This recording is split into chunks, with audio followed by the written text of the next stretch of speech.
Welcome everyone to this community call tonight. My name is Cassandra Boulanger. I'm one of the co-founders here at Zero Waste Design Online. I'm also the community activator and community education lead here. We're very excited about tonight's community call. We're welcoming Mohsin Sajid to talk to us about his collection, Nothing Goes to Waste, his zero waste denim collection. So just going to talk about a few kind of housekeeping things and some updates in Zero Waste Design Online before we hand over to Mohsin. So some practical information here. Please keep your microphone muted unless you're speaking. You can feel free to use the chat function, and one of us will be on there the whole time. We'll be sharing some links as we go along, but please use the chat function if you have questions while Mohsin's presenting. We can try and answer those, or we'll bring them up during the Q&A at the end. And when we get to the end, as I mentioned, will be a Q&A, and you'll be able to use the kind of raise hand icon at that point for asking questions as well. We recommend using the kind of side-by-side Zoom setting during the presentation just for optimal viewing. And also the community call is being recorded and the replay will be made available afterwards. If your video is on and you'd prefer it not to be part of the recording, please feel free to turn that off now. Lastly, you can make use of the closed captioning at the bottom of your screen. You just have to enable it. And if you need any help with that, just pop your questions into the chat function. Just some quick community guidelines. As always, we want this to be a friendly and tolerant community space that's safe for everyone. We want these spaces to be a place where we can come together and learn from one another.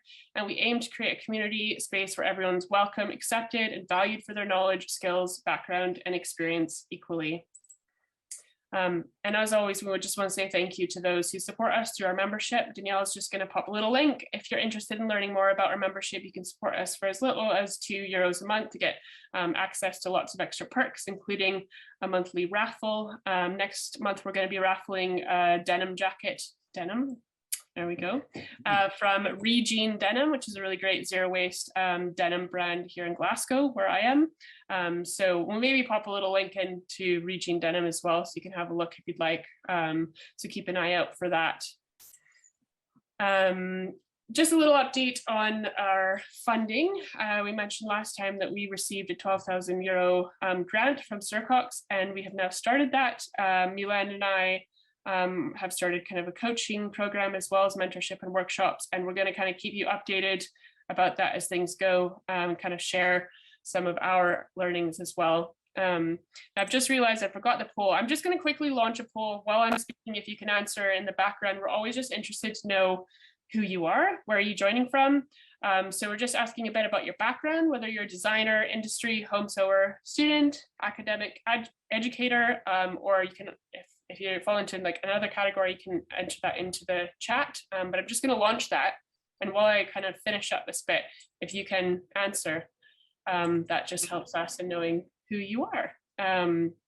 Just as part, before I finish up with the CirCox update, we just wanted to say a very big thank you to Katrine, who was our intern last autumn. She's the one that worked on the application for this fund, and so we're really, really grateful for all the time that she put into it because it was successful. So thank you, Katrine. And on that note, we also wanted just to thank Mari Lowe, who's been working for us over the last year.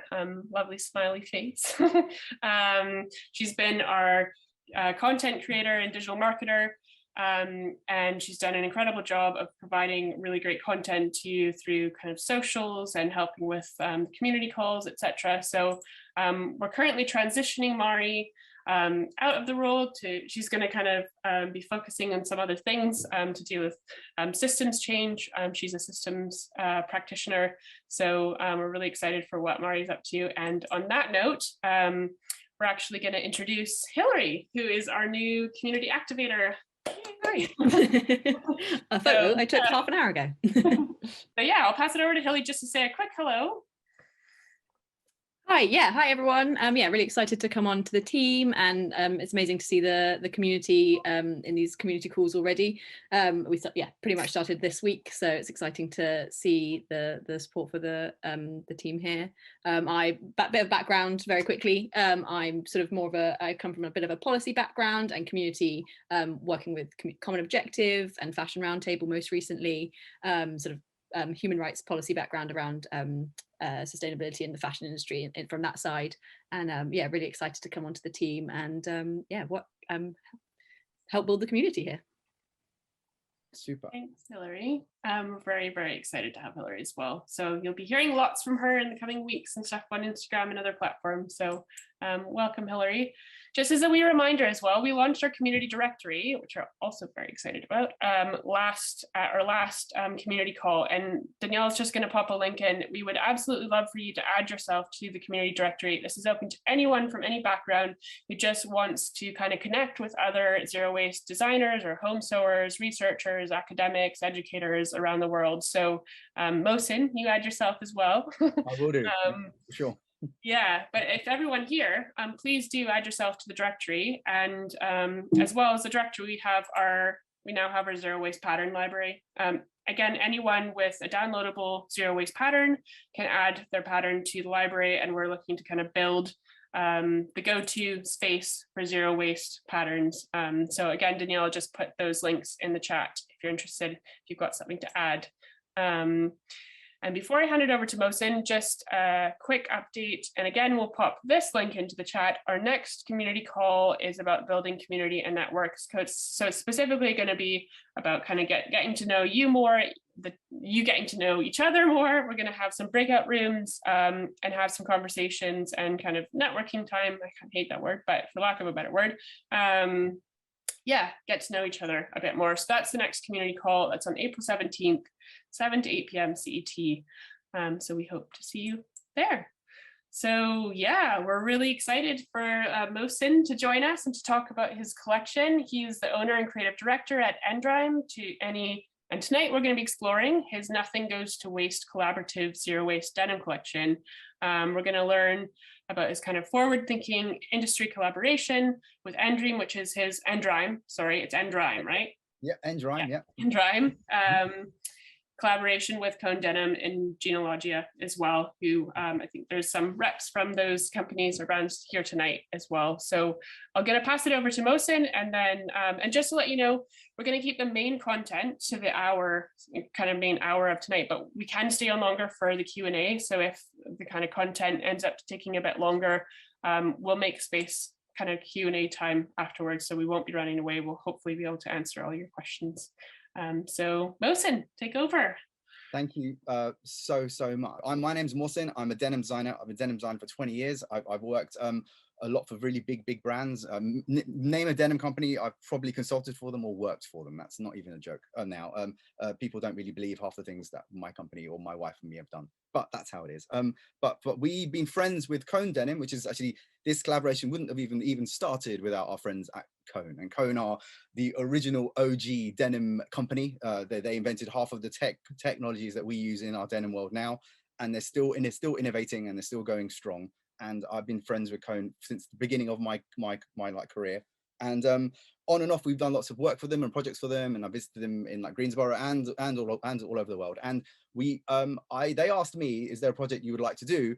And I said I wouldn't mind exploring zero waste. Now, obviously, I know a little bit about it, and I know there's a couple of really important zero waste people here, but I know when I thought zero waste at the time, I was thinking, oh, I don't know, the garments might not look that exciting. So my objective was to design a very commercial collection with a zero waste philosophy, using some of the most sustainable fabrics ever made, like to be honest. So that's why I pitched it to CONE. CONE said yes, and then CONE very kindly, and like Pret is here from CONE, and they very kindly sent over, I think, about 9 different fabrics. There were different whips, and that's obviously the constraints that I found. I can't have a perfect pattern for one.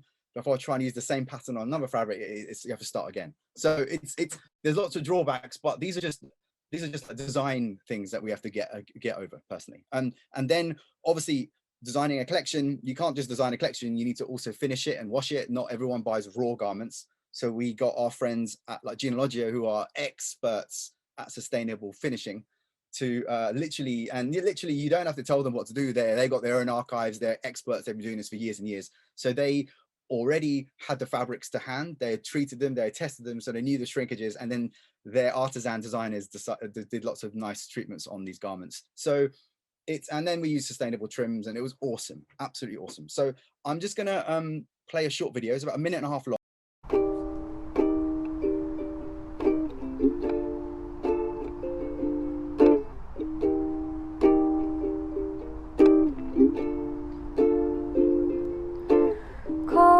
Cold cigarettes, peaches and cream and cigar mess, the smell of Becky from your mother. China pigs with wings, bloody tissues float in the sink, the water's growing pink around the edges. Cat's cradle caught in the thick of it,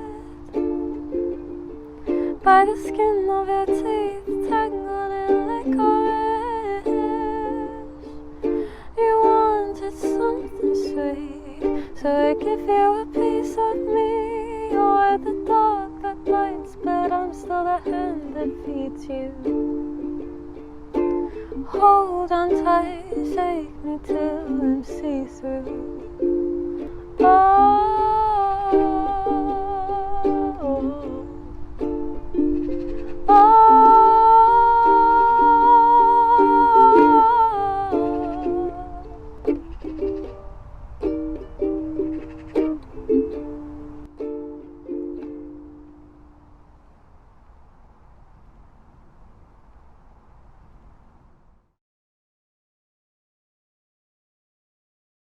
Okay, so let's start with I've got 2 PDFs. One's created by my wife, which is awesome, and one's created by me, and I'm gonna bomb through them. And the idea is keep your questions, and then at the end we can talk about it. I'll be talking about the processes. I'm going to introduce also our friends from JEANOLOGIA and CONE to speak as well. So when the slide comes, I might ask them a question. So let's do this. So I'm going to play my wife's PDF first, which should be nice. So it was a complete honor doing this collection, and actually I always wanted to do a commercial collection, but I didn't want it to look like a zero waste collection. I know it's a dumb thing I'm saying, but I don't want that to be the main reason. I want people to look at it and go, that's cool, and then realize, oh shit, it's kind of hardly no waste. And we were very careful actually about how we worded the collection, because the idea at the beginning was that it was a zero waste philosophy, but then we found out during the process that actually some of these garments were still a tiny bit of waste. Like we're talking about an A5 sheet amount left over or something. So if I had more time, of course, we would explore to reduce that. But it was a really, and this type of collection, we put the same amount of energy that we would do in these 9 pieces than we were in a 30-piece collection. So most of the work actually was done on the pattern stage, which is quite interesting. But then to the sewing stage was actually quite straightforward. It wasn't too dissimilar. And things that we did also was we were all very conscious of not to use hardly no polyester inside the garment. So even with the interlining, we didn't use it. All our buttons and trims were like removable. I used X bar tacks and circle bar tacks where possible. And then of course, it was just a complete breath of fresh air. And all the buttons that we used, we had them developed so they could be screwed off. So it's just a concept collection that a Levi's or someone would see in a CONE showroom. And all it is that I'm quite lucky to design concept collections that other people get inspired by. And it's an awesome thing to do, because I don't have to necessarily worry about sell-through figures or what worked last season. And I think it's really beautiful. So this is some of the pieces that were sustainably finished by JEANOLOGIA. And I think Victoria is on the call here. Maybe she wants to tell us briefly about some of these sustainable sort of finishes. So like Victoria, if you're there, please say. Yeah, I'm here. Hi everyone. Hi Mohsin, thank you for introducing this beautiful collection. I'm still shocking. I'm so happy to see the video and to see the garments. Yeah. And also thank you to Pierrette, Con, and you to choose JEANOLOGIA for all the finishings. Because for us, the zero waste philosophy is truly important as experts on finishing. For us, through the technology, we are just trying to show the industry possibilities of being able to reduce chemicals, water, and waste as much as possible, as you did with your patterns.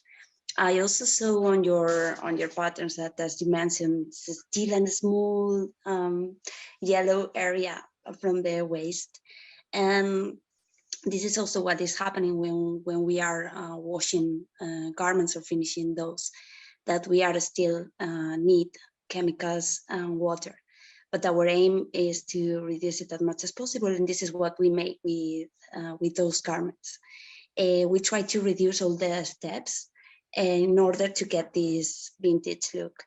So those garments that we are sewing now are the jacket is one of my favorite because it came prepared for dyeing, and let's say that we were able to choose how it was gonna end up, and we wanted to create something like vintage with a low waste of water, because for dyeing we need a huge amount of water made in the process, and we try to reduce it as much as possible with one of our new technologies, which is the color box, and we made it. And then we took a small parts of color as we saw on the back, small visible, with the ozone.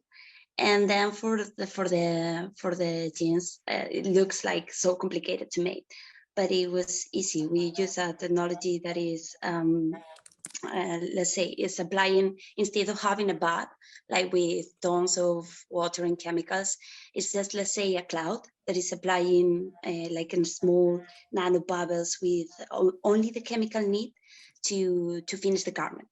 So this is what we do on these two particular garments. Nice. Well, there's more slides coming up, so we're gonna invite Pret on the next PDF about the fabrics. Hopefully she's still with us. But a little bit about these garments. Yeah, like it looks like a normal chore jacket and a normal 5 pocket, but actually if you see, there's actually like darts on this style. Both styles were selvage, which is very much easier. I found actually doing a zero waste philosophy on selvage a lot more comfortable, but we got wide garments as well coming. But as I said, it's more interesting adding color rather than taking away color. So it was quite interesting for the guys at JEANOLOGIA. But we'll move on. So this is the trucker jacket as well. There's more pictures of this coming up soon. And this is based on a Type 2, so Levi style based from the 50s. But the way we enhanced it was selvage. We had selvage going down one of the sleeves. We had darts on the shoulders.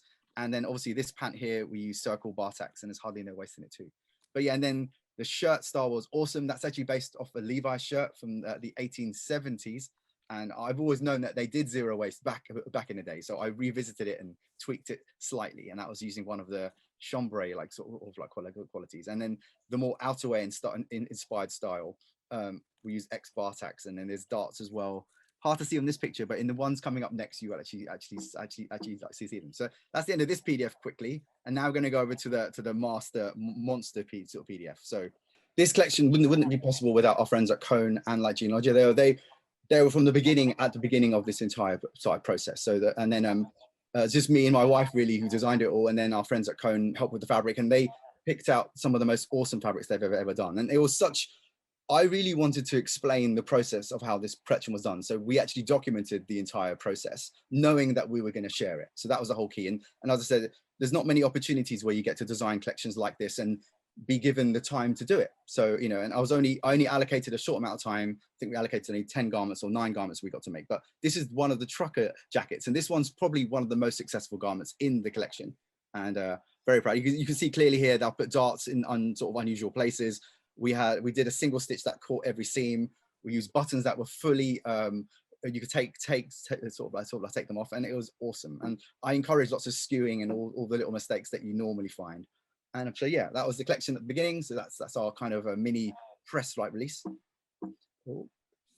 And then so we all know, just so I know, most of the guys on this call know, but zero waste isn't anything really new. It's been around for it's been around from the, you know, for a very, very long time. And there's obviously examples of it from like kimono shirts, sort of like kimono styles, to obviously Western garments to shirts too as well. But our friends at CONE, they also did a lot of, did like a lot of it as well. They got an archive as well, and they got a collection called their Found Collection, and a lot of their shirt pieces were also zero waste. So it was a nice link to CONE from their early history, especially from the 30s and like sort of like 40s. If any of you get hold of this book, you should. It's pretty awesome. And these garments are amazing because you can see actually the braces and the suspenders from the sun bleaching, which is quite awesome. But zero waste to me, again, isn't really new, and I've been talking about it for many years to all of my students. This is the earliest known garment, a mummified garment that they found, and it's zero waste, which is quite awesome. So you know, they took it apart, they reverse engineered it, and it was completely zero waste. So it's nothing new that we're exploring. And as our friends at like sort of like Danielle and Holly that are here, and everyone else knows, you know, fabrics are extremely expensive to make, labor intensive to make, to take ages. Why on earth would you cut them and leave 20 to 30% on the cutting room floor? It doesn't really make sense. So our friends in the past knew this, and they tried to incorporate as much of the fabric as possible in the garment, knowing that it could have a second use later. So a bit like borrow garments or whatever in like Japan, many people like sort of like treasure fabrics, and we don't really treasure fabrics as much as we should do. The more examples here, this is a kimono that I've got, and this is something that I stole off like Danielle, one of these sort of Italian designers that did this sort of a one-piece style. So it's nothing new that we're exploring here, but how did we tackle it in this collection? So this is one of the first styles, and we briefly touched upon it on the earlier PDF, and it was using 100% cotton, and it was a selvage style, so it was really cool.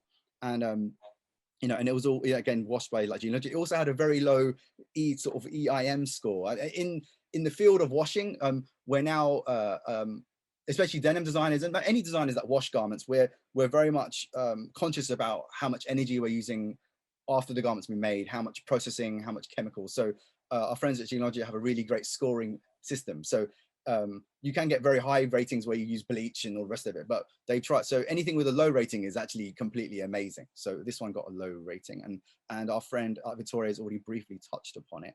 I don't know, Perrette, if you want to touch upon the fabric here, if you want to jump in before you leave us. Do you want to? Yes, I'll talk a bit about this fabric. Thank you, Mohsin, and nice to be here with everyone.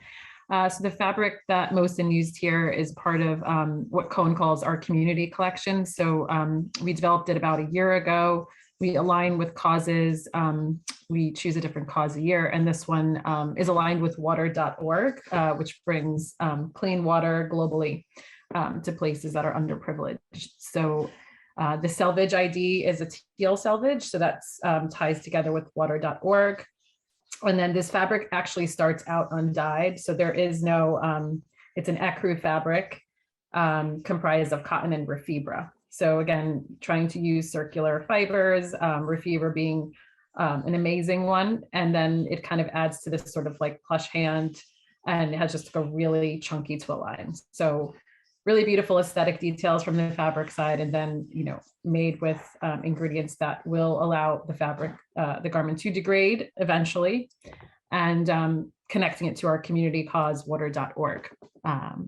Amazing. So that is a bit about the fabric. No, just so our friends are quite clear, if there's some of our friends don't know what like sort of like refibra is, it's basically recycled cotton mixed in with tensile lyocell, and then blended together. And then obviously this fabric here also uses cotton too, right? So yes, it's fully biodegradable, which is awesome. And yeah, and a percentage of it is also like refibra, which is awesome. So yes. Yeah, you can see when I made this style, I was very conscious about, I'm one of these crazy designers. I've been like this from the beginning. I hate overlocking. I'm not that keen on it. So I try my hardest to avoid it. So this style, it was like a walk in a park. I put a one-piece fly in. I put darts in where I could to help it be better shape. Even use clean pocketing, and even use binding on the side seam. And just for added measure, I also use circle bar tacks where a rivet would go. So awesome. Extremely happy with it. And let's just move on to the next one. So you can see more of it here. It's just right. And also I think there might have been a tiny bit of fabric left over, and our friends at JEANOLOGIA used it as a patch for the breakage, which is awesome. So, you know, that was quite cool as well. So yeah, very good. and lots of nice repairs here. And I encourage skewing and all this manipulation. So I believe I used the same fabric at the bottom, and it shrunk and it created more skewing. So I love creating all these defects. And we used Jack Rocky paper, the recycled paper, and we just hand stamped the logo on. Obviously, if this was for a proper brand, they'll use an ink that wouldn't disappear after one wash, whatever. And you can see some of the darts here on the bottom with the chain stitch hem, which gave it that roping effect. So all our denim heads will look at this with eyes open going, wow, it's got that magical roping effect as well. So I think it ticked most of the boxes, if not all of them. And this is the pattern for that garment. So as I said, I was all about sharing it. I believe in sharing everything that we're doing. I don't think it's a perfect pattern, but by God, I think it was not bad going really. And so I did something that you shouldn't normally do. I put the front panel of the wearer's right and then the back panel of the wearer's right, opposite sides. I've been taught in tailoring never to do that. And I put everything else sort of in between, including the pocket bags, and I also did the pocket bags too, which you normally use another fabric for. And I put the belt loops in, one piece fly, waistband too. You can see where the darts are. But the clever thing that I did, I was actually really proud of at the time, was because I knew this was going to be a mirror image, I put the coin pocket where the scoop would go. Literally, the shape of the scoop was the coin pocket. And as it's a mirror image, you would cut that coin pocket out. So extremely happy with this pattern. And the only wastage here is really the bits that are in yellow. So if we had more time, more energy, I'm sure someone could probably spend 2 minutes and actually correct this pattern, which is awesome. And you could, in theory, grade it up slightly. But then that's the thing I found. This is perfect for a 32, but the moment you get a 38 or you go down to a 28, then you have to completely do a new pattern. So that's I wouldn't say drawback, it's more of a design, it's just a design problem. And whether or not there's an algorithm that can do that, I think there could be. So, awesome. So I'm really happy with that one. So it's going to move on now. This is the chore jacket. This was obviously our friend, Victoria at JEANOLOGIA briefly touched upon this as well. You're using the same fabric as the pant as well. And what I did here, any opportunity to use the selvage, I do. I personally like hiding my selvage. 20 years ago, I would have shown it off and have it all over the front. But now I've become a bit more reserved. I like it when you find it, like a little surprise. So we got it going down the center back. We used ring buttons that could be taken off, which is awesome. And then you can see it clearly here. And then we got also Tencel labels made, and they used plant-based inks to print it from our friends at Javid Brothers, which is awesome. But yeah, awesome. I'm really proud of this. And yeah, I believe I agree with Victoria. This is probably one of my favorite styles as well. So yeah, very nicely done. I was really happy with it. And lovely little defects happened. Obviously, I had selvage going down the side, and obviously because it's such quite a boxy pattern, I folded it in on itself, and then so I did things that you don't normally do, but it looks so cool. So really good. And then yeah, so lots of things you shouldn't do. And here's the pattern for it. So the bits that are yellow again are the wastage. So not bad going. I put darts in the most strangest places. I'm like a frustrated women's wear designer. So I put 2 darts up the sleeve. I cut the sleeve. It was a 3-piece pattern, but I merged it all into one. I got a dart here, dart there, and a dart there. I put a dart down the back as well. And it was just awesome. But the only bits that are yellow are the bits that are slight wastage, unfortunately. Hence why we're not calling it a zero waste pattern. It's a zero waste philosophy. Trucker jacket. These I think I was really proud of. And luckily for me, our friends at CONE had given me 2 fabrics that were the same width, which is a complete bonus, because it means I can do 2 versions of the same style without having to do any major alteration on the pattern. So let's bring in our friend Pret first of all, and maybe she can tell us briefly about this fabric. If she's still with us. That's it. I don't know if she is.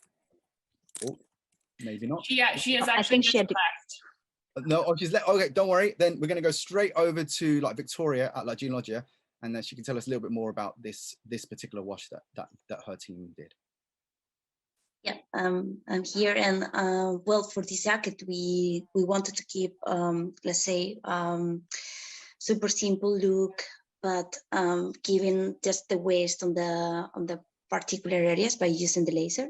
So as when you saw these high and lows and different shades on the jackets, we used the laser technology to fade down the color. And then the wash was very simple. And also the fabric was giving us this amazing character. So the work, let's say, was simple for me, and the look is really cool in general. The aim score, as Mohsin was mentioning before, is important for us because it's helping us to measure the impact of the washing in the industry. So it's giving us particular information about water consumption, the energy consumption, and also the chemicals that we are using. From this number, we are able to improve and to measure what we are doing. So for this jacket, let's say it's giving us an amazing result by itself. Indeed it is. And something that I forgot to mention right at the beginning, we also used AE thread. We used their 100% cotton range. So we were very conscious. Most collections that are made in the world in denim, in particular, they use a lot of polyester in their thread, mainly for strength. But now there's been a lot more newer technology with longer staple cotton. So you can obviously use cotton thread now. But obviously we still have to be a bit conscious about it. If you use cotton thread, it's not advisable to just throw tons of bleach on it and treat it like it's a polyester thread. So if you're going to do a sustainable collection like this, you need to actually do sustainable finishes as well, to be honest, because otherwise it's not a drop in drop like replacement having all these sustainable attributes. You have to be quite careful how you treat them. So anyway, so awesome. And here's a close-up of it now. And yeah, I was extremely happy with this style. It's a mixture of, it's obviously based on a type 2 from the 50s. I added a cinch because I love like cinches. And it was awesome because we used the selvage in such a cool way. We had it on the facing, we had it on also going down the sleeve. And then you can see here quite clearly I put darts in areas that you wouldn't normally put darts, but I think it looked quite cool, really. I think it actually worked with the style. Otherwise it will end up being quite boxy. So yeah, it's all super clean, and I love how it looked. And there's a cinch buckle too, and chain stitch construction throughout as well, especially when in areas where we need it. So it's quite cool, especially on like the hem. And lots of hidden selvage. As I said, I love hiding things. So if you open up the pocket bag, goodness me, not only is the pocket selvage, the flaps are also selvage, and it's all quite hidden. So nicely done. And then I added the circle bar tack, which is actually based off a Wrangler style, which is awesome, called the 11MZ, I believe. It's a very famous jacket which had circle dot tacks. So I am just for this project, which is quite nuts, I bought a machine that cost about $3.5 grand just to do that circle bar tack. So that's the commitment that I did. So it's quite awesome. You can clearly see the screw-on buttons here that we got developed from our friends at Javed Brothers. So it's been so rewarding doing a project like this, because you're going to go into it doing zero waste. So you push yourself more to thinking, what else can I do that's more circular and better? So you end up developing things that you wouldn't normally develop. So it's easier to just use the available button you used last season, but to go a bit extra mile and to push yourself to say, let's design a new label that's fully biodegradable, and let's design a button that can be fully taken off, is quite a lovely thing to be able to do. And you can see some of the dart manipulation here and the little secret pocket on the inside too. And here's the pattern for that trucker jacket. So some yellow, but not bad going. Actually, what I found was this is actually the collar piece here. I actually ended up hiding a lot of the waist in the collar. Now I remember I did speak to Danielle about this while I was designing this. I briefly had a chat with her on WhatsApp, and I said to her, I'm hiding a lot of waist inside the garment. She goes, well, I don't know if that's a good idea. So it's everyone's got their own train of thought really on what you should do with some of this waist, whether or not it gets cut off and used somewhere else, or whether you can actually incorporate it into the pattern. So I was in the mindset of trying to have as less waste as possible. That was my thought theory behind it. And you can see on the front yokes, you've got the darts here, tiny bit of waist out to do, and obviously around the collar, I didn't know how to get around that, and a tiny bit on the back of the armhole. But hey, I think that's not bad going. And this used the entire width, so all the selvage was used. Nothing was wasted. It was all incorporated in the garment. Very cool. And then this is the other version of it as well. This is using the water selvage that CONE had also like developed, which is awesome. And luckily for me, this fabric was also the same width as the other one, so I just literally just cut it out again twice. Victoria, do you want to briefly talk about this fabric? Obviously, I mean, this had a very low rating, which is quite amazing. Yeah, super briefly. Basically, that we are not only focused on replacing the bad chemicals in the industry, but we are also focusing on avoiding the bad practices. One of them is the use of pumice stones, and we figure out a process that is substituting these procedures. So we are using now the ozone and our technologies to achieve this kind of huge, let's say, more aggressive vintage look. In combination with the laser, for sure. I think it's amazing that you can achieve all these whisker marks and you can get it down to this level and still have a very low rating. So that's not bad going. And that obviously that's because of the atmospheric and all these other technologies that you've done on this garment, including the laser. So not bad going. So something makes you think you can get a level like this, but your fabrics, the important thing is anyone here who picks fabrics and does treatments, all of these fabrics that CONE had developed were all laser friendly as well. So they had developed them in a way that they could wear down quite quickly with little amount of treatment. So you can't just pick any fabric and hope you get this result. You have to also design the fabrics with the not the chemicals, but the dyes that you use that and all, you know, it's a lot of effort goes into designing a fabric like this, which is laser friendly. So quite interesting doing stuff like this. So let's move on. So here's a close up of it. And yeah, pretty much the same as the other one, which is quite awesome. And now we're going to move on to the other parts, and that's the same pattern again. So now we're on to the other 5-pocket collection. So this garment was quite interesting, and this was using stretch. Obviously, in the world of denim, not everything is 100% rigid. I don't think most people even wear rigid anymore, to be honest. It's quite, I do, but I'm a particular denim person. I think everyone I speak to, they want that comfort. They want that slight 1%. So we have to accommodate for that. If you're going to do a zero waste collection, unfortunately, I say unfortunately, you have to think about stretch. So that was a personal opinion. So for me, it was quite interesting doing it. And obviously, when you do stretch garments, you can treat them in pretty much the same way. Stretch denim in particular has come into its own. Literally, you can design stretch denim now, which doesn't even look like it's stretch, which is awesome. Like 15, 20 years ago, that wasn't even the case. So these fabrics that were actually developed, they look quite awesome, raw and washed. So it's quite awesome. It just happens to have that slight comfort in, which is awesome. This was 100% cotton with 1% spandex as well. You can see I've got the one-piece fly. I got the typical ENDRIME sort of like details, circle bar tacks throughout. So, and I was very not precious about it. I didn't mind making small mistakes. I think I look at a lot of garments from the 30s and 40s when they were mass produced, the golden era, as people say. These garments were made super fast and you see all these tiny little mistakes. So whenever I make stuff, I have that same philosophy, which is quite awesome. So, and then obviously, because it was treated, there's that nice roping effect from the Union Special 43200G. And this is the pattern for it. Now, is it successful? I'm not too sure. Obviously, this was a wider fabric. So I managed to fit all the legs across it. I managed to put the pocket bag in it. And I think, you know, the fabric that was left over was probably, I don't know, between an A4 and an A3 sheet. So I was slightly disappointed. And obviously this for me is something, and you know, this particular fabric was a certain width, but I tried my best. It was 85 cm width. So it's interesting to see. Obviously, was I successful? I'm not sure, but it's interesting to you know, this is a project that needs to be carried on by loads of people with all different widths, and hopefully we can get to some understanding or some way of making a pant that looks like a pant that has hardly no yellow left over. So now we're on to the shirt. This is awesome. This is a 1x1 canvas. What's amazing, these sort of qualities are the original fabrics actually. If you look at really old denim collections from the 1870s up until the early 1900s, a lot of them were 1x1s, 2x1s, 3x1s came a little bit later. So it's quite awesome. So this is based off a Levi's shirt, which literally I looked at very carefully, and it was 100% cotton, and I kept it raw actually, which is quite awesome. So I love lots of workwear details that people do, especially from the past. So this had the chain stitch runoff. This is actually a very Jewish thing. So early Jewish garments in particular, remember all of these workwear garments were Jewish immigrant tailoring in like origin. There were, you know, so they put all these details in their garments. So this garment in particular with the chain stitch runoff, it like represents, you know, they have them on their shirts, and it has lots of like religious, like sort of like meaning towards it. So it's nice to see these details on workwear garments and knowing where the past where it comes from. So I was quite happy to incorporate that into the garment. Even with the pockets here, the front pockets, I made sure they were just squared. I just folded them in, and yeah, circle bar tacks throughout, little misstitches, tiny little mistakes from the twin needle. And again, use the circle, use the buttons as well. So quite awesome.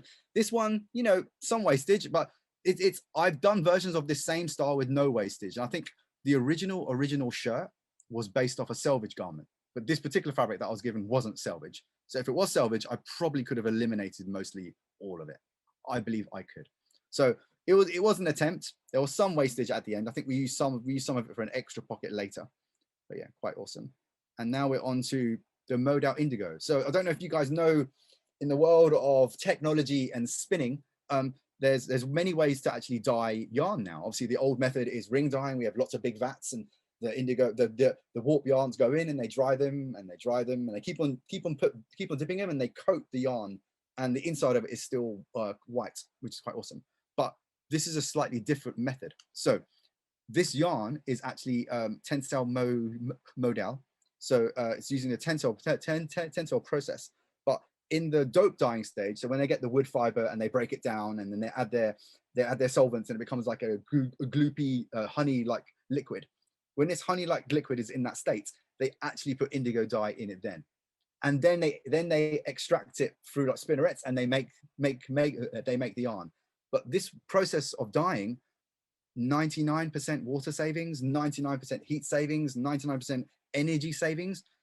Goodness me, it's unbelievable. So actually, our friends at 10 Cell, they released this last year, and they got CONE Denim and a couple of other denim mills to explore it. So this is one of the first fabrics that CONE did with that actual fiber, which is awesome. So unbelievable water savings on just this sort of fabric, which is amazing, and it will stretch too. So nothing too like dissimilar to the other garment that I just did. Obviously, it was another 5 pocket. I had my denim history buttons on, which is funny, and even with the chain stitch buttonholes. And yeah, it's very nice. And I thought that's not bad going. So this is the actual fabric. Obviously, because it's not as wide as the other one, it's 146 cm. I managed to squeeze in nearly everything. So I was quite proud of that. I think no more bigger than an A4 piece of paper was left over, which isn't bad going really. And you can see the dart that I put on the back yoke as well, which is quite sort of cool. So not bad going, not much to talk about. And then this is using the cottonwood fabric from CONE. This is the workwear style. Obviously, when I design collections, I often look at the fabric and I went, oh, that'll be good for a workwear jacket. So that's how I design. I don't do my sketches first. I look at the fabric and get inspired what will come. So for me, it was like this fabric, I wanted to do a workwear inspired style. So that obviously lent to more slanted pockets. It had a grown on waistband. It had different kind of pockets on the back. This one was raw. So sorry, our friends at like JEANOLOGIA didn't get to wash it. I believe like Victoria, you did wash this garment, but I didn't include photos in this PDF. So apologies for that. But really beautiful. Use ecru stitching. I love clean construction, so I put the tailored belt loops on the top of the waistbands. I did a one-piece fly, of course. Yeah, awesome. Did a little tool pocket too. I love this style. And then yeah, was it successful? Not sure about this one. I was like semi okay about it, but I was like, you know, for me, I could have made the style longer, of course. That would be one way around it. And I could have eased in the front panel to the back one. There are ways that I could have like manipulated it, but I didn't. So there could be many ways I can do it. And now we're onto our hemp style. So I do this now all the time. When I get anything hemp related, I go a bit mad and start putting hemp leaves over it. So so I just do it for fun. But it's become like a running joke now. And whenever I do a hemp garment, so this one was using organic cotton and hemp, which is awesome, by our friends at sort of CONE. They call it the like sort of like freshman style. So it's a 3x1 like fabric, but it's using hemp, which is awesome. I don't know if you guys know, hemp is unbelievable actually, with its water savings, with its antimicrobial and antibacterial things as well. And it's just had such a bad rap for the last 100 years. You know, ever since the 1920s, it was pretty much banned, and mostly because of propaganda from our cotton friends. But luckily, since the 80s, it's become a bit more reasonable. We've been growing it again, and obviously now because of the THCs and all the other things, all the medical sort of benefits, now we've got access to the yarn again. So there's a new type called there's an old type called wet spun, and a newer type called cottonized. I believe they used a cottonized hemp for this garment, which is still awesome. So again, I did a continuous stitch of the cotton of the hemp leaf. This style I did overlock, so I went against my own rule. I thought, let's overlock this style, because I wanted to do a collection where if a normal brand saw it, they could say, hey, we could still do this style. So I was conscious of that too. And then I use a cinch buckle, which is awesome. And one piece flyer standard, and then the screw on buttons as well. This pattern, was it successful? So. I'm sure our friends in this like in a zero waste like sort of collective are gonna like grill me, which I can't wait for. But I thought, not bad going. Imagine if everyone did a collection like this, the wastage would be less. It would be quite awesome, right? So that's how I thought about it. And then this is an unfinished style that I attempted to do, and I didn't. I had one more fabric, or I wanted to do another fabric in the selvage, but I ran out of time. But I still shared my my thoughts how I could do it. And then all the threads, as I said, were designed by our friends at sort of A&E, which is awesome. And which is also like got them in like Europe. And I always do little exercises like this whenever I get any thread and I know what fabric I'm using. I put all my colors against it to see which color I think would look well. It's like it's only because I'm actually colorblind, so I do this. That's really helped me. So I create tools to help me when I'm working. And then there's lots of other videos about me working on this process, but I think that's the end of me talking at the moment. So I'm going to stop sharing. And thank you so much for like Victoria to join us. But I'm sure if any of you guys have got questions for me and Victoria, or if Pret's joined us again for Pret, now's the time. So yeah, go for it. So you can feel free if you'd like to just speak up and ask a question, or you can use the raise hand function, or you can put your question in the chat and I can repeat it for you. There is actually a question, there's one, a question, could you mention the water saving method again for the hemp and cotton trousers? Oh, okay. Sure. I've been an advocate of hemp for more than 5 years. Most of our Pakistani denim mills are using hemp, probably because of me, because I've been shouting about it for so long. It got legalized in Pakistan only 2 years ago. It's the next biggest innovation that's going to happen in the denim world. If not, it's already happening now, and we're only at the start of it. So hemp has been around for more than 10 to 8,000 years. We've known about it. We've been using hemp earlier than like cotton, but and actually we're known in the West. We know about it for rigging and shipping, but actually it's used in lots and lots of things. And we've been using it for a very long time. It was only because of the artificial pricing from cotton from slavery that we stopped using really hemp. So 1700s, 1800s, it kind of like declined. Then the cotton people put the nail on the coffin when they basically banned it together with like cannabis in the 1920s. So for only recently, from the 80s, we've started to use it again. But all the technology to spinning hemp, they just use cotton-like machinery to do it. So it's going to take the likes of some of our Japanese friends and spinners who make all the machinery to come up with newer machinery to spin hemp. And then there'll be a massive sort of revolution. But already they've come up with a new cottonized version where they mix a little bit of cotton in it. And our Chinese friends are the best at producing hemp, but our Pakistani friends are not too far behind. Obviously, in like Benelux region, there's a lot of hemp too, but the best producers of hemp are probably our Chinese friends. But there's a lot of racism against it. There's a lot of people against it for odd reasons and for political reasons. But obviously the Benelux stuff is also fine too. But if you end up buying a hemp jean, most likely the hemp has come from China. There's two main things that are slightly against it at the moment, and is because the process of how they extract the bast fiber, the fiber comes from the stalk. There's a mechanical process and there's a chemical process. So no one's really sharing how they do it. That's the issue. So and obviously for us as designers and creative people, we want to know exactly how they're processing this fiber, because we can make a conscious decision if we're going to use it or not. So if you're going to pick any fiber, you ask simple questions going, how have you processed that hemp? And then they'll tell you, or they won't tell you. If they don't tell you, you don't use it. So, but overall, hemp is amazing for all the attributes it saves with the earth. It can be grown in pretty much any like environment. It doesn't use hardly any pesticides. It uses 2/3 less water than cotton. If you have a cotton denim garment and a hemp-based garment, it's 2/3 less. And not only that, hemp is amazing. It takes toxins out of the earth. It's unbelievable, and it's just had a lot of propaganda against it, and hopefully we're going to use it more. Hopefully that's answered your question. I think Holly has had her hand up for a little while, so we'll go for it, Holly. Hey, thank you so much. It was super interesting and really fantastic to see your process and kind of thoughts behind it as well. I had a question about, did you do, or do you have plans to do any kind of comparisons in terms of the amount of waste that similar styles that are conventionally designed in comparison to what you do in terms of waste, but also yield? It's a very good question. I think that's a good idea. I think what I could do next is take the same fabrics and put a conventional pattern against it. It's the same, and then do an analysis. Maybe I can weigh the fabric afterwards and work out what percentage was left over. Very easy subject to do, just a matter of time. But yeah, I think that's quite a clever thing to move this collection forward. I personally want to do workshops with these fabrics. And I've asked our friends at CONE, they're not here anymore, so I can talk about it. But basically, I've said I'm very open about sending the fabric to any designer who wants to use it, sending them the pattern already lasered on it. And then I do a masterclass on Zoom, and we, for 6 hours, do this exact style step by step. So I think we're going to hopefully do one in the next few months. It's just finding the time and the slot to do it. But I know our friends at CONE are interested. It's more of a logistical thing, because I want to make sure that if you get this pack, you get the thread, you get the buttons. So it's just a more of a logistical nightmare. So, and I know our friends at CONE are very interested. If not, I'll probably do it, and I'll do it myself, but I have to do it because the patterns don't belong to me, they belong to CONE. I did this collection for CONE. They paid me to do it. So the collection is actually a CONE collection designed by ENDRIME, but they're very cool, and they'll probably happily do it. So watch this space, and I'll probably do it with our friends here. So yeah. Fantastic.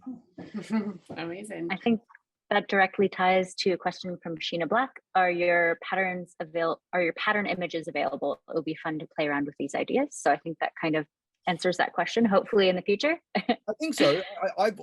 I'm always, if you know about my brand and how I work, I'm always about transparency. I give away all my patterns. I'm one of these, I've been doing it for more than 10 years, this way of working. And obviously I know our friends at CONE are very open to it. They just want to make sure that it gets a bigger reach. You know, we're going to be presenting this collection again in April in Amsterdam at Kingpin show. So that's going to be quite awesome. So another, because we released this collection over COVID, it didn't get the attention that it deserved, which is a real shame. You know, I think one of the most advanced collections I've ever done, and it didn't get hardly any attention. So that's why I was like saying, how can we get more people to know about it? So I think but now more people are doing zero waste inspired collections, whether or not they'll be transparent like I have about how difficult I found it, or I was annoyed by the fabric, it was too wide or whatever. But there's no reason why we can't develop fabrics that are different widths to fit these patterns as well. So there's different ways of looking at it. But sharing patterns, I'm open to do it. I just have to speak to our friends at CONE. I'm planning to like digitize all these patterns anyway. But I find, I don't know, maybe Danielle, you can help me with this. If I've got a perfect pattern for, I don't know, for a certain width fabric, scaling it up to a different fabric, you start again, no, you start from scratch nearly. So sometimes whether or not someone pays us to just do every variant possible from 73 centimeters all the way up to 150 of the same pant, or we create an algorithm that does it for us, that's probably the next step. So yeah. Great, thanks so much. So the next question is, what are the challenges to make zero waste pattern cutting a commercial reality? And we do have Danielle here, who's currently developing or has a manufacturing, zero waste manufacturing site in Brooklyn, who also can probably comment on that as well. But yeah, what are the challenges with making, I'll just, Daniel, do you want to go first? And then I can say, you go first. Sure.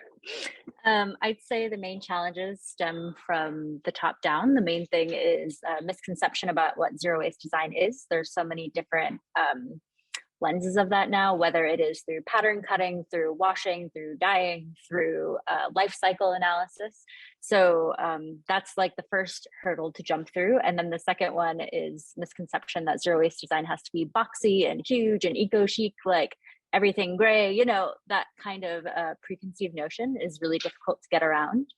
I would say in terms of the actual like commercial production of garments, it does require that your production flow is kind of backwards, because, you know, the designer usually passes off to a tech developer who makes a pattern, who works with the factory to get it produced. And in order for zero waste design to work, all of those people have to kind of either be working intrinsically or all be the same person, or have people who are all working on the project together.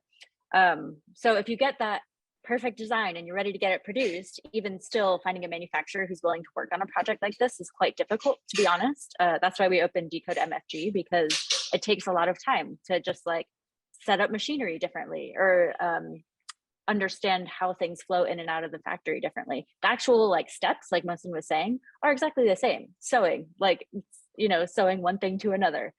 So that function of it doesn't change, but it's the way that people interact with it and get on board with it that's a bit different. So I can follow up on that if needed, but Mohsin, back to you. Yeah, no, I 100% agree. I think whenever I speak to my fellow denim designers, I'm a part of this group of denim designers on WhatsApp, and you know, some people are very open to the idea, but then some of them are like going, it might look hideous, it won't work. Or, you know, or I've had lots of not angry exchanges, but people actually saying, I'm not sure about this, it's going to look hideous, and it's just a trend. And I went, dude, it's not a trend, it's just a different way of thinking of how you do a collection. And, you know, after doing this exercise for 3 or 4 months when I did it, I came to the conclusion that every single collection I design, I need to have a go at doing at least 1 or 2 zero waste garments using that fabric. I've come to the conclusion now. It'll be silly for me not to try it, because if I can avoid wastage, even for a client or for a mill, because I design collections still for big brands too. So it's just convincing. And Danielle's right. It's a business case. A lot of these companies, they have business units who work out if it's a plausible reason to actually do this. Or there'll be someone who might argue with you going, well, we can't use cotton thread because it's our policy to only use polycotton. And I was like, dude, if you use polycotton, you can't recycle this garment. Well, you can be naughty and you can, but most recyclers that I visited, they cut the garment out, they cut bits out of the garment and avoid the thread. So if you can openly say on the garment, 100% cotton thread, fully recyclable. So it's about changing the mindset, changing some of the ways that we're working, and telling that story in a different way, but making people aware that this garment can be thrown in a landfill and it's fine also. But I don't know if that answered your question. Yeah, that's great. Thank you, Mohsin. The next question is, was the 5-pocket jeans dyed with rust? Dyed with rust? That's a Victoria question. I know they have used rust before in my collections. Victoria, if you're still there, maybe you can answer that question. Yeah, sorry, but I didn't understand it. Oh, the question was, did they use rust and you know, I know you've used sand and dirt sometimes to make some of these collections, but some of the washing treatments and that you did on the garments that you did you include rust on any of them? Rust is for metal, you know, when you get rusty nails and things. Did you use rust? I think you have done it. Sorry, it's still, but it's because okay, I don't get this word. I'm so sorry. Oh, don't worry at all. No, I can hand on my heart say that they have done stuff like that before. Yeah, they have done. But thing is, it's okay as well if you use natural, or not natural, sort of minerals that are there, and you know, as long as you make it very, very clear. But I don't know, was that person against you using rust? I know like JEANOLOGIA don't have a philosophy or a way of using rust. They don't use rust. They use other more sustainable ways of working. But they have done for me on concept collections, of course. Great. The next question is, could you say that hemp has thicker and coarser texture and feel to it in comparison to cotton or cotton blends? So now this person obviously hasn't touched a cottonized garment yet, so who's asking this question. If you look at a cottonized garment, I can probably find a slide of it right now, probably take me a minute finding it. It looks like cotton. It's hemp, but it's cotton. It's been mixed in. Obviously the wet spun hemp, the older style hemp, so if you buy twine from the gardening center, that'll be hemp, that'll be the old style. The newer type of style, they've merged a little bit of cotton with it and they've spun it, they've done something to it, and it feels amazingly soft. And so that's the type of hemp that they're using, but you still get wet spun hemp too in a lot of garments. So to be honest, in the denim world, we don't mind that slight scratchiness, to be honest. We know after a certain amount of time, it becomes softer and you break it in. So I'm not against the scratchiness. I'm one of these people that look scratchy and nep. So, but for a commercial sense, it'll be a more, the idea is to make a garment using no cotton and no polyester. That's the idea. And it looks like a garment that would have been made in the 60s. That's really the idea here. And it'll be a drop-in like replacement. That's ideally what we should be doing. Thanks, Mohsin. Just to let everyone know, we are kind of at that hour point now. If you need to go, like, feel free to do that. You can follow up and watch the rest of the Q&A session on replay. I think Mohsin's happy to stick around for a bit more, and I think we've got something like 14 questions or something still. We'll just try and get through as many as we can. Next question, so inspiring. I'm interested in your opinion on button materials and their relative sustainability. And that's from Marquetta. Yeah, to be honest, having buttons that you can take off is not a new thing. Actually, half of these things that I'm doing are not new.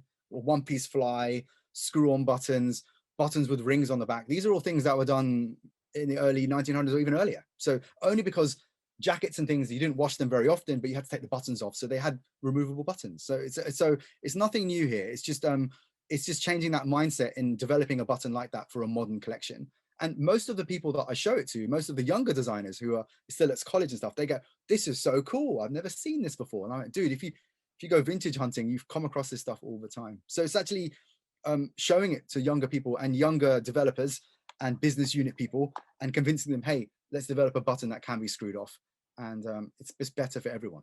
So yeah, and also using natural materials, especially is nothing new. Also, like shell material or wood or whatever. These things are also been around for a very long time, and many people have even made 3D buttons that are made from a material that can completely disappear. So it's just exploring what you want to do.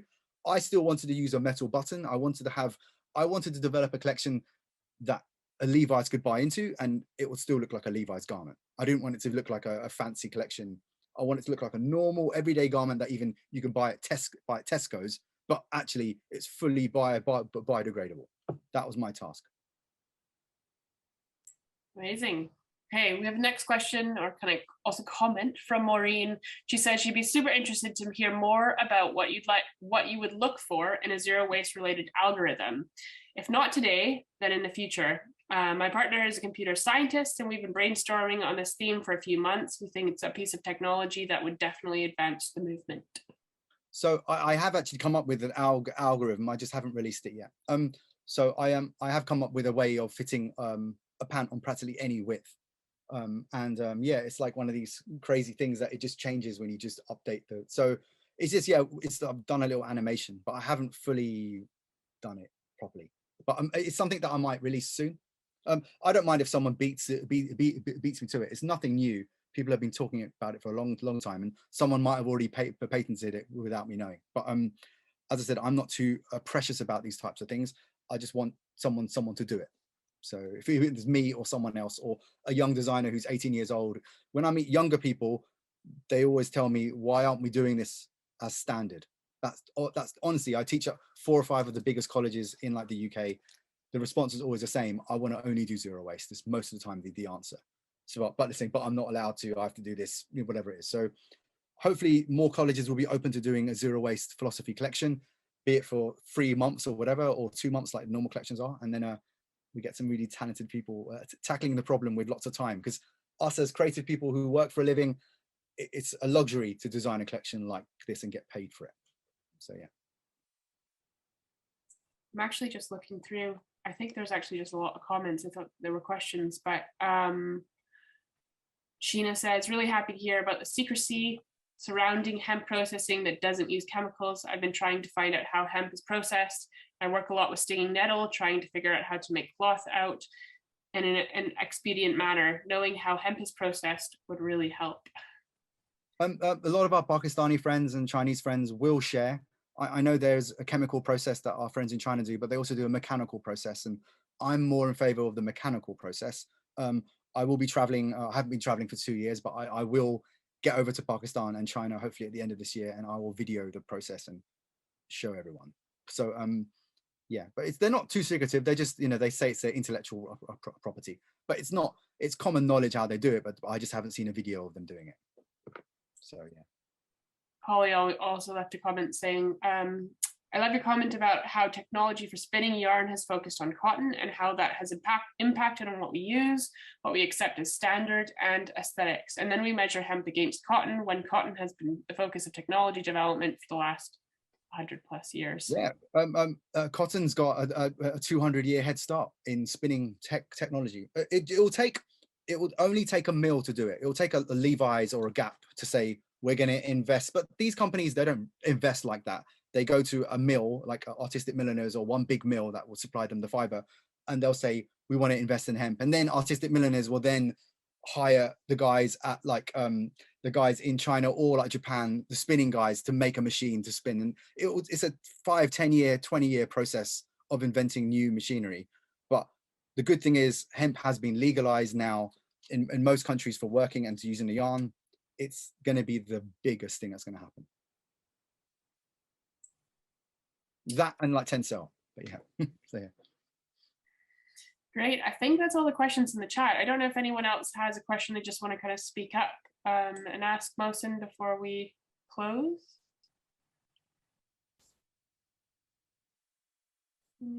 Oh, I've got one more video I could show for a couple of minutes. Liz, I think, has a question. Oh, go for it. Yeah, hello. Is this the first zero waste, or zero waste inspired denim collection in the world? Yes and no. I know for a fact that Levi's in the past, back in the red collections, we're talking 99, 2002, 2003, they did do a zero waste philosophy collection, but they never advertised it as zero waste. So many people have done it. But I think zero waste has connotations, as like Danielle says, of like, oh, whatever it is. So they decided, the marketing department decided not to advertise it as zero waste, even though they did a pattern that fit their fabric exactly. So it's nothing new. I think this might be one of the first collections that we've explored like this openly. And the whole reason I got employed by CONE to do it is to make collections for their showroom. So a designer from Abercrombie or whatever, Levi's, comes in and go, that's cool. So it's just there to inspire buyer people. That's all I do now, and it's really fun. So but I'm not the first to do it, but I'm probably the first to do it in this way, where I've openly shared what I've done. So yeah. Great. We have another question. Have you used hemp blended with silk? I haven't personally, but I know a lot of mills have explored it. A lot of mills are exploring everything to do with hemp and what it can be spun with, including tensile, lyocell, to even different types of cottons. You know, cotton's amazing. It grows all over the world in different staple lengths, different consumptions of water. There's many experimentations in the world of spinning. I call it cotton concepts, where you mix different things all around the world. And but half the time you develop these new fibers, but they're just too expensive.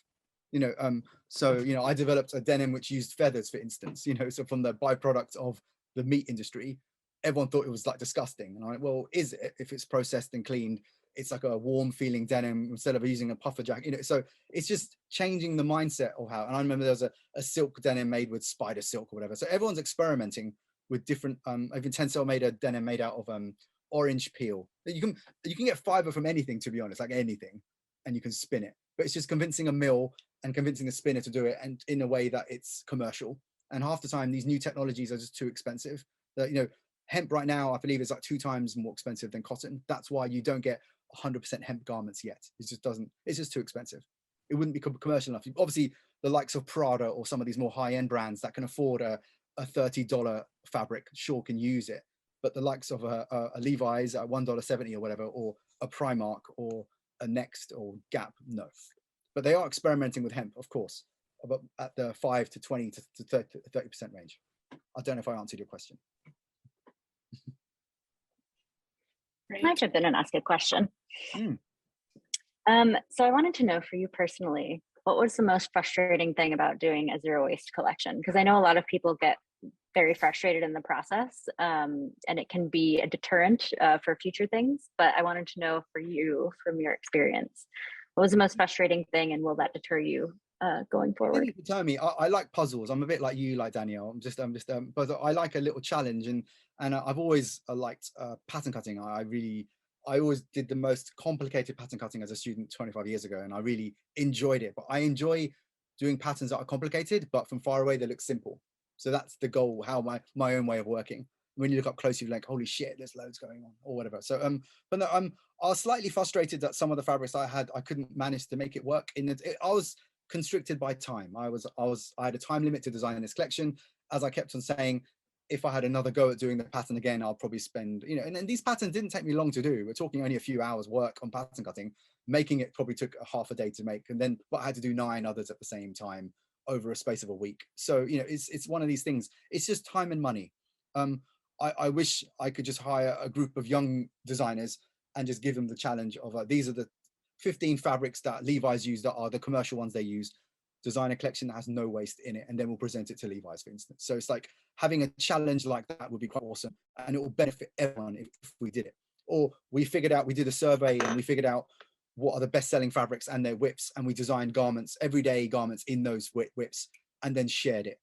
And then literally, don't worry about patenting it, but we share it to all the major brands. And then, you know, I always say every major brand now should have a zero waste corner where they've said, this is our best-selling fabric, and we're going to have a go at doing it. So I don't know. It's going to take someone with vision to do it. I don't know. There's only so much I can talk about, but I'm not in the positions of power where I can influence the likes of a VP at Levi's. Maybe, but yeah, I don't know. But a little bit frustrated that I couldn't make it work in the time that I had. That's all. But I know I'm going to do more of it in going forward, so I'm quite excited. Okay, we'll take maybe one kind of last comment here and then wrap up. So Connor, who just joined late because of time difference, which I was a bit worried because I know people joining from North America, there's this like weird gap right now between the time change. So sorry for you missing the call, but the replay will be there for you, Connor. But he says that they're designing zero waste jeans for their final year project. It's been a challenge to actually achieve that. I've tried to use rectangles to jigsaw a pair together. But it seems hard to make it fit and to use up all the fabric. I think they're just kind of looking for maybe a bit of feedback on Connor. Connor, I didn't look at all of our friends here's work too closely when I did my collection. I didn't look at Holly's book too closely. I didn't look at what Danielle was doing. I wanted to explore doing zero waste on my own, actually, because I thought, I'm a creative pattern cutter, surely I can come up with my own method. So that's what I did. Not that I wasn't ashamed of copying anyone, I just wanted to have a go myself. So I didn't do the method with rectangles or just using rectangles and making it work. I wanted to have a garment that looked like a normal garment. I'm a commercial designer now, even though I do creative pattern cutting, but at the end of the day, I serve a purpose to the industry to make very commercial collections that are washed, that using commercial fabric. So I tried my hardest to fit a regular pattern, and then the belt loops I could manipulate and the pockets I could have skewed, and I just did it like that. That was my way of working. So each to their own, but there's no reason why. Just look at lots of other people's work. That we all share garments for this purpose, so other people can learn from them and hopefully make them better. So that's my way. I don't know if I helped you or not, but by all means, look at this. Look at the video again and print screen these patterns and try and explore how I did it, and have a look at Holly's book and look at some of like Danielle's work, and you might come up something that we've all missed. So which would be quite awesome, right? So but yeah. Amazing. Thank you. Thanks everyone for coming tonight as well. Mohsin, do you want to just share your kind of contact details, your Instagram and stuff for people who might want to follow you or get in touch? Yeah.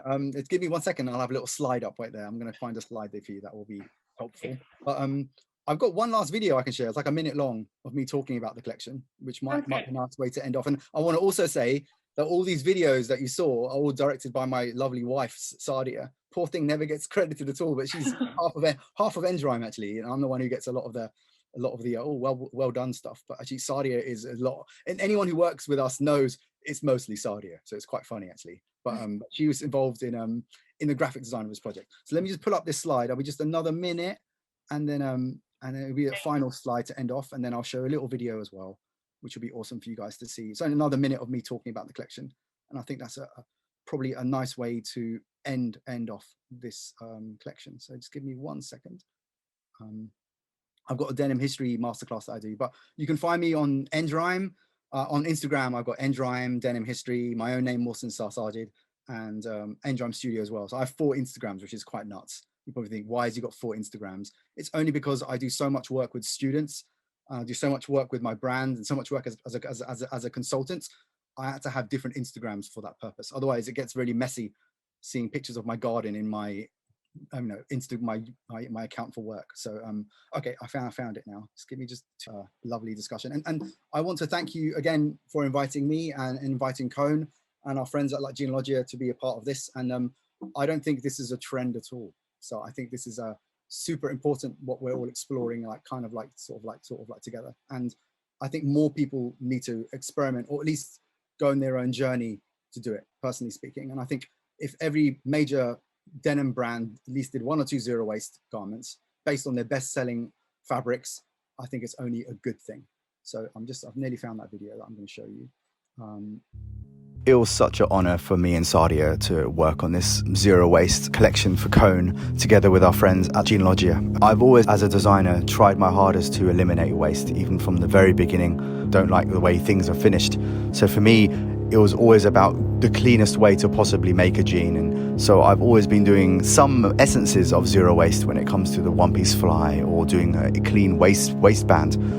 It was a real pleasure to explore properly doing a zero waste collection, and the range of fabrics that CONE had given us was amazing as well. These were awesome fabrics that were all different widths. It was a real learning curve for me because every single fabric is, in theory, a different pattern. So you can have the same jean, but you have to do different details on every fabric to make it fit accordingly. So it was really interesting for me to explore this concept, because we got a few garments looking amazingly well with hardly no waste. And then some of them, we were still having some issues. And so the real breakthrough came when I managed to figure out a way of fitting a pattern piece on pretty much any type of fabric. And that was amazing. So there are rules in pattern cutting, and the way I got around it was by putting darts in really unusual places. And it was just awesome. It was such a fun experience pattern cutting this actual collection. And then sewing it, I made sure that we followed through. We put circle bar tacks on everything down to the trims as well. We got screw-on buttons from our friends at Jarvid Brothers. AE Thread gave us 100% cotton thread. It just came together so beautifully well. And, you know, not only that, JEANOLOGIA did such a fantastic job washing the actual collection too. But I think zero waste for me is something that I'm going to be exploring for many years to come. And it was an absolute pleasure to start this process with our friends at CONE.